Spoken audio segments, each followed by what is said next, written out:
महाराष्ट्र सरकार में शामिल कांग्रेस के एक बड़े पॉलिटिशियन ने महाराष्ट्र के ही सीएम उद्धव ठाकरे के खिलाफ में मोर्चा खोल दिया है। महाराष्ट्र के सीएम उद्धव ठाकरे को पूरी तरह से एक्सपोज कर दिया है। आपको याद होगा कि कुछ टाइम पहले साका नाकी केस जो कि महाराष्ट्र में हुआ था, रेप केस, उसमें काफ़ी ज़्यादा बवाल मचा हुआ था। तो उस टाइम जो है उद्धव ठाकरे गवर्नमेंट के द्वारा एक बहुत ही बड़ा डिसीजन लिया गया और साथ में ही उद्धव ठाकरे के द्वारा एक स्टेटमेंट दिया गया जहाँ पर उनके द्वारा बताया गया कि ये जो रेप के केसेस महाराष्ट्र में पिछले काफ़ी टाइम से बढ़ रहे हैं उसके पीछे का एक बहुत ही बड़ा रीजन है और वो है अदर स्टेट से जो लोग इंटर करते हैं महाराष्ट्र में, उनकी वजह से ये रेप के केसेस बहुत ज़्यादा बढ़ रहे हैं। जिसके बाद बीजेपी ने भी इस पर बहुत ज़्यादा सवाल उठाया था और काफ़ी ज़्यादा इस पर जो है बवाल मचा था उस टाइम। लेकिन अब इन्हीं सब चीज़ों के बीच में जो कांग्रेस के एक बड़े पॉलिटिशियन हैं जिनका नाम है विश्वबंधु राय। आपको बता दूं कि विश्वबंधु राय ने एक 2 पेज का लेटर लिखा है और इसको जो है उन्होंने महाराष्ट्र के गवर्नर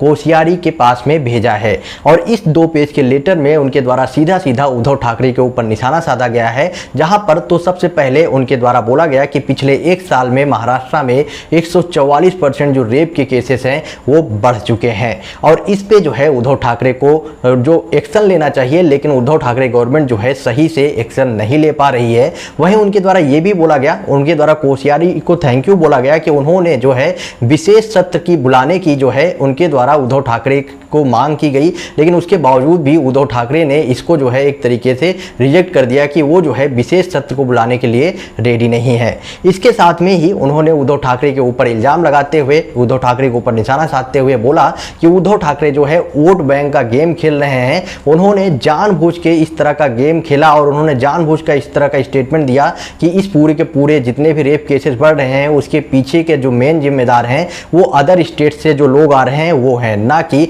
महाराष्ट्र के लोग। इसके पीछे का उनका सिर्फ और सिर्फ एक रीजन था कि वो जो है अपने स्टेट के जो लोग हैं उनको खुश करना चाहते हैं और दूसरे स्टेट के लोग जो हैं उनके ऊपर निशाना साधना चाहते हैं और उनको जो है जानबूझ के इस पूरे के पूरे केस में उनको फंसाकर अपने आप को बचाना चाहते हैं। इसीलिए उन्होंने इस तरह का स्टेटमेंट दिया है और उन्होंने चाहा था जब उद्धव ठाकरे के द्वारा इस तरह का स्टेटमेंट दिया कि सारे के सारे अदर स्टेट के जो लोग आ रहे हैं उनका रजिस्ट्रेशन अनिवार्य होगा और साथ में ही उनका पूरा डिटेल रखना पड़ेगा। जिसके बाद काफ़ी ज़्यादा बीजेपी की तरफ से भी सवाल उठ रहे थे। अब जो है कांग्रेस के ही पॉलिटिशियन उनकी पार्टी के साथ में जिन्होंने गठबंधन किया है उन्होंने भी उद्धव ठाकरे के ऊपर निशाना साधते हुए बोला है कि ये सारा का सारा गेम जो है वो सिर्फ और सिर्फ वोट बैंक को बढ़ाने के लिए अपने स्टेट में इस तरह का स्टेटमेंट दिया जा रहा है। आपका क्या ओपिनियन है? आप अपना ओपिनियन कमेंट बॉक्स में बताएं और वीडियो को ज़्यादा से ज़्यादा शेयर करें।